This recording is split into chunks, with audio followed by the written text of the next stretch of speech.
بسم اللہ الرحمن الرحیم حامدا و مصلیا و مسلما اما بعد۔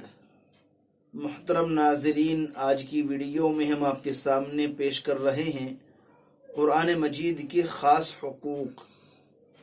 حضرت ابو عبیدہ ملیکی رضی اللہ تعالیٰ عنہ سے روایت ہے، رسول اللہ صلی اللہ تعالیٰ علیہ وسلم نے ارشاد فرمایا،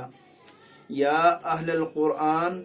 لا تتوسدوا القرآن واتلوه حق تلاوتی من آناء اللیل والنہار وافشوه وتغنوه وتدبروا فيه لعلكم تفلحون ولا تعجلوا ثوابه فإن له ثوابا۔ اللہ کے رسول علیہ السلام نے ارشاد فرمایا، اے قرآن والو، قرآن کو اپنا تکیہ اور سہارا نہ بنا لو، بلکہ دن اور رات کے اوقات میں اس کی تلاوت کیا کرو جیسا کہ اس کی تلاوت کرنے کا حق ہے۔ اس کو پھیلاؤ اور دلچسپی سے اور مزے لے کر پڑھا کرو، اس میں غور و فکر کیا کرو، امید رکھو تم اس کی بنیاد پر فلاح پا جاؤ گے، اور اس کا عاجل معاوضہ لینے کی فکر نہ کرو، اللہ کی طرف سے اس کا عظیم اجر و ثواب اور معاوضہ اپنے وقت پر ملنے والا ہے۔ مطلب یہ ہے، اللہ نے جن بندوں کو قرآن مجید کی دولت نصیب فرمائی ہے، وہ اسی پر تکیہ اور بھروسہ کر کے نہ بیٹھ جائیں کہ ہمارے پاس قرآن ہے، ہم قرآن والے ہیں، بلکہ ان کی ذمہ داری ہے کہ دن رات کے اوقات میں قرآن مجید کو اس کے حق کے مطابق تلاوت کریں، اس کو پڑھا کریں، اس کو سمجھا کریں، اس میں غور و فکر کیا کریں۔ اللہ نے جو قوموں کے انبیاء کرام علیہم السلام کے قصص اور واقعات اور نصائح قرآن مجید میں بیان فرمائے ہیں، ان میں غور و فکر کیا کریں، دوسروں تک ان کو پہنچانے کی کوشش کیا کریں۔ اسی طرح قرآن مجید کو خوب حق کے ساتھ اور مزے لے کر پڑھا کریں۔ اگر انہوں نے ایسا کیا تو وہ فلاح اور مراد کو پہنچ گئے اور کامیابی کو پہنچ گئے۔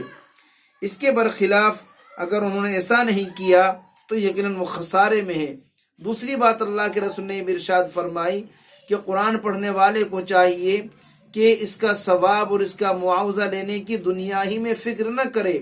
بلکہ اللہ تبارک و تعالیٰ نے ثواب دینے کا جو ایک وقت متعین رکھا ہے، وہ ثواب اسی وقت پر ملنے والا ہے، جو کہ بڑا غیر معمولی اور بڑا عظیم اجر و ثواب ہے۔ اسی طرح دوسری حدیث جس کے راوی حضرت عمر بن خطاب رضی اللہ تعالیٰ نے فرماتے ہیں، رسول اللہ صلی اللہ تعالی علیہ وسلم نے ارشاد فرمایا، ان اللہ یرفع بہذا الکتاب اقواما ویضع بہ آخرین، کہ اللہ تبارک و تعالی اس قرآن مجید کی وجہ سے بہت سوں کو اونچا کرے گا اور بہت سوں کو نیچے کرے گا۔ یعنی جس طرح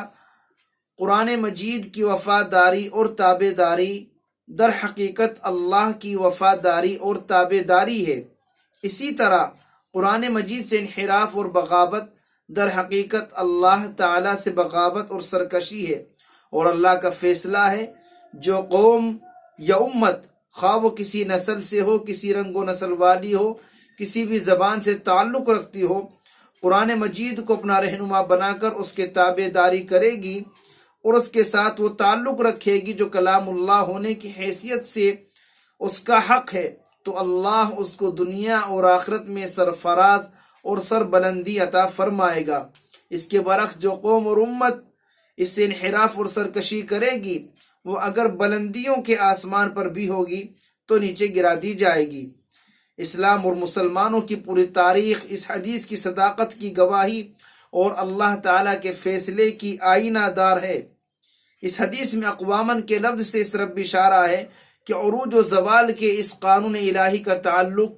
افراد سے نہیں بلکہ قوموں اور امتوں سے ہے، لہذا ہم سب کی دو ذمہ داری بنتی ہے۔ نمبر ایک، ہم قرآن مجید کو اس کے حق کے مطابق پڑھا کریں، دن اور رات کے اوقات میں اس کی تلاوت کریں، اس میں غور و فکر کریں، تدبر کریں، اقوام کے انبیاء کرام کے جو واقعات اور جو پند و نصائح اللہ نے اس قرآن مجید میں بیان فرمائے، ان کو سمجھنے کی، دوسروں تک ان کو پہنچانے کی کوشش کریں، اور امید رکھیں کہ انشاءاللہ آخرت میں اس کا اجر عظیم اور غیر معمولی ثواب ہمیں ضرور مل کر کے رہے گا۔ اور دوسری بات یہ یاد رکھیں کہ اگر ہم قرآن مجید کا حق ادا کریں گے اور قرآن مجید کی تعلیمات پر عمل کریں گے تو یقیناً اللہ بلندی عطا فرمائے گا۔ اور اگر خدا نہ خواستہ اللہ نہ کرے ہم نے قرآن مجید کی تعلیمات کو پس پشت ڈال دیا، اس پر عمل نہیں کیا، اس کو اس کے حق کے مطابق نہیں پڑھا، تو وہ ذوب آخرین میں ابھی ہمارا شمار ہو جائے گا۔ ہم کتنی ہی بلندیوں کو پہنچ جائیں اور پہنچنے کی کوشش کریں لیکن ناکامی ہمارا مقدر بن جائے گی۔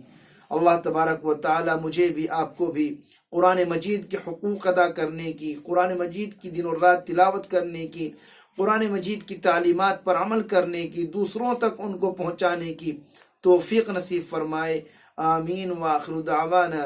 ان الحمد للہ رب العالمین۔